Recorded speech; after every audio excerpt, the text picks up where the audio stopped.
اللهم صل على سيدنا محمد الفاتح لما أغلق والخاتم لما سبق ناصر الحق بالحق وهادي إلى صراطك المستقيم وعلى آله حق قدره مقداره العظيم.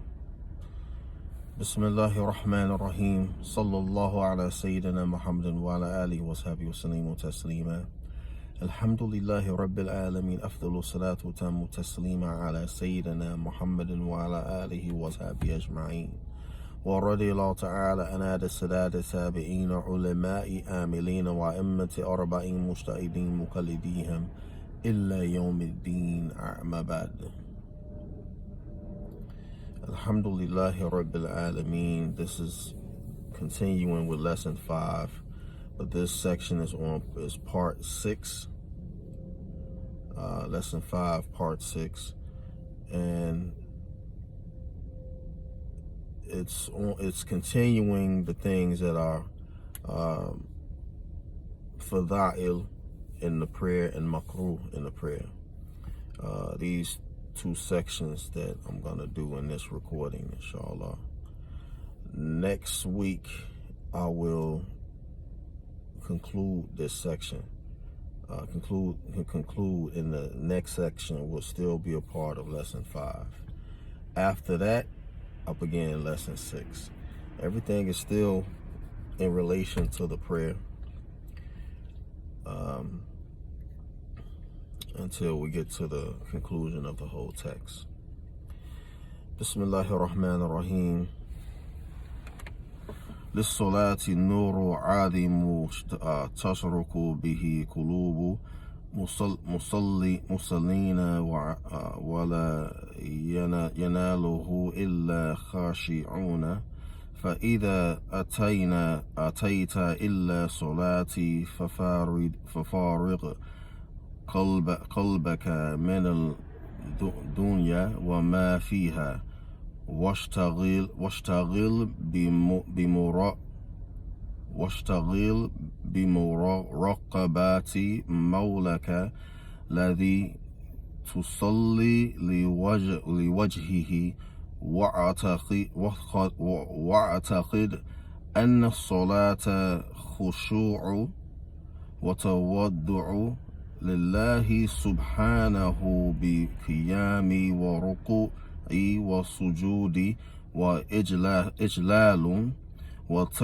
وتعظيم له بتكبير وتسبيح وذكر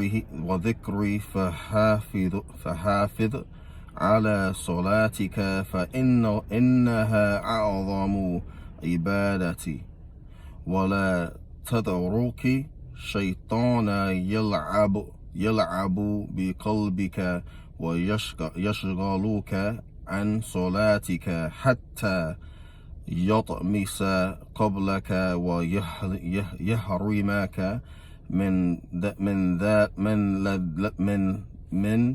لذة أنوار صلاتي فعليك بدوام الشروع فيها فإنها تنهى عن الفحشاء والمنكر بسبب خشوع فيها فاستعن بالله إنه خير مستعان. This the Shaykh, he says that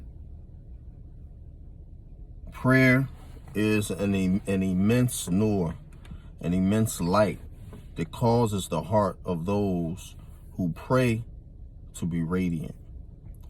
None will attain it except those who are fearful in their prayer, having khushu'. So if one come to the prayer empty your heart of the dunya and what it contains. Preoccupy yourself with your Lord, the one to whom you are praying. This niyyah or intention to clear and empty the heart. I mean, when you stand before Allah subhanahu wa ta'ala, you come before Allah subhanahu wa ta'ala with a clear mind and a clear heart. No distractions from the dunya, no distractions of what you was looking for, you was trying to find that you had lost. No distractions of any problems that you are going through in your everyday life. This time is you and Allah subhanahu wa ta'ala. This is what your preoccupation in the prayer is. Focus on Allah.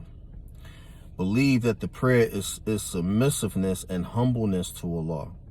So when you're making a salah, through standing and bowing and prostration, that you're humbling yourself before Allah subhanahu wa ta'ala, and this is His time. This is His time.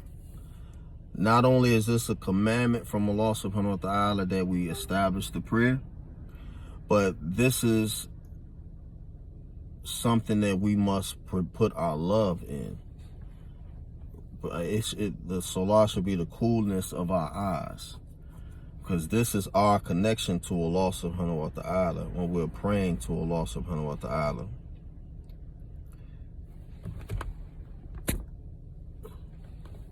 And we're praying to Allah subhanahu wa ta'ala.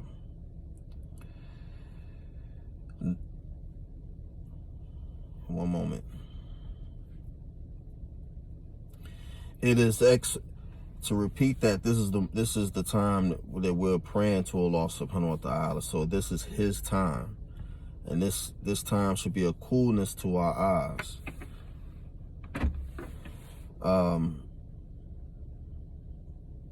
It is exaltation and glorification of Allah subhanahu wa ta'ala through takbir, tasbih, and dhikr. So protect the prayer. Protect your prayer, as it is the greatest act of worship. It's the greatest act of worship. Do not allow shaitan to play with your heart and distract you from the prayer to the point that your heart is blind and you are prevented from experiencing the pleasures of the lights of the prayer. You must maintain khushu', submissiveness during the prayer.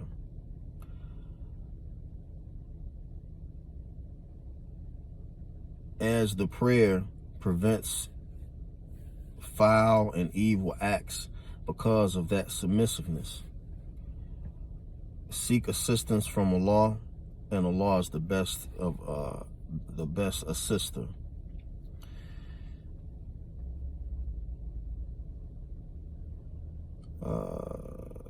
للصلاة مفروض ضتي سبعة أهوال مرتب تؤدى عليها أربعة منها على وجوب والثلاثة على استهباب أولها قيام بغير استناد ثم قيام باستناد ثم جلوس بغير استناد ثم جلوس باستناد فترتب بين هذه أربعات على وجوب إذا قدر على حالات منها وصلى بحالات دونها بطلت صلاته.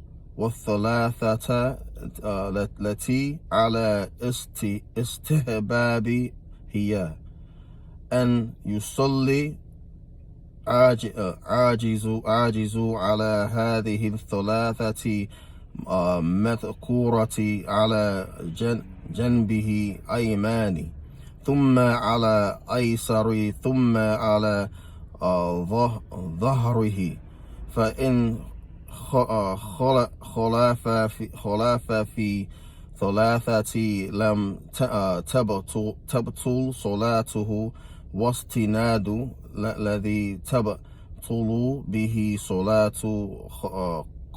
قادر على تركه هو الذي يسقط بسقوطه، وإن كان لا يسقط بسقوطه فهو مكروه.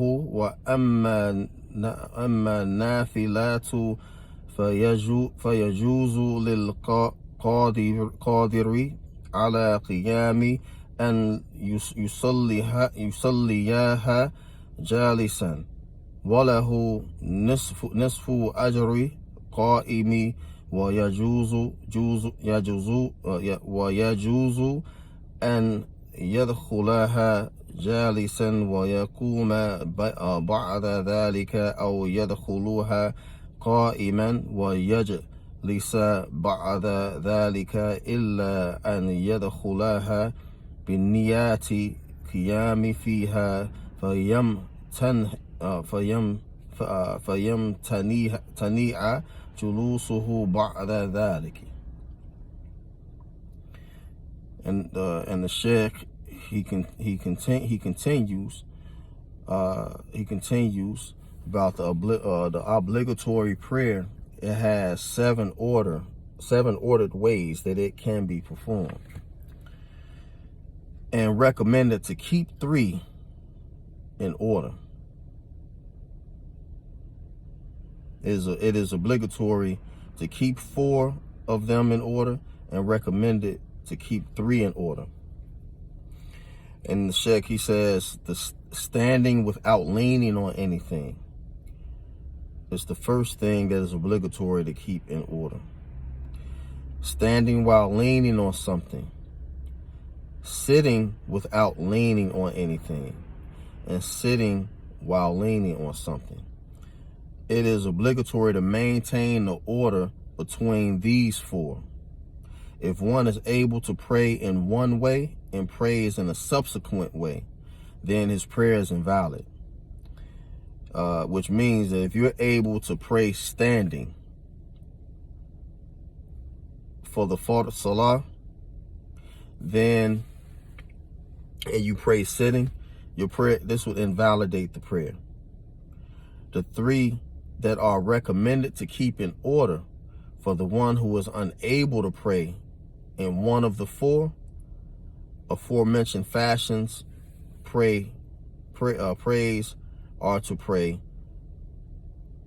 on the right side, or on the left side, or on one's back. It says if one does not maintain the order between these 3, his prayer is still valid. The leaning that would invalidate the prayer for the one who can do without it is that which will cause a person to fall, if that thing were to fall. All right? If like leaning up, praying up against a wall, and if the wall collapsed backwards, then you'll fall backwards, as an example. If a person would not fall with the falling of what he is leaning on, then it is makruh. As for nafila prayer, it is permissible for the one who can stand to pray sitting down.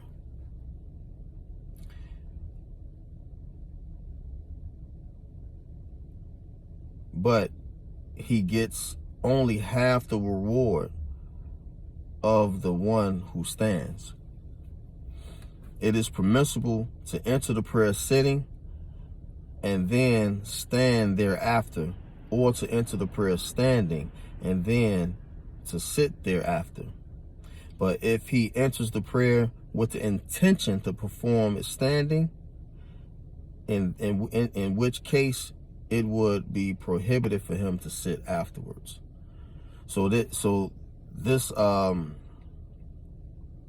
These 2 sections are still connected to the fada'il and what's makruh in the prayer, but it gives the conditions of order in which, based off of the individual's intention, that these 7 things is obligatory to keep the first 4 in order, and is recommended to keep the 3 in order.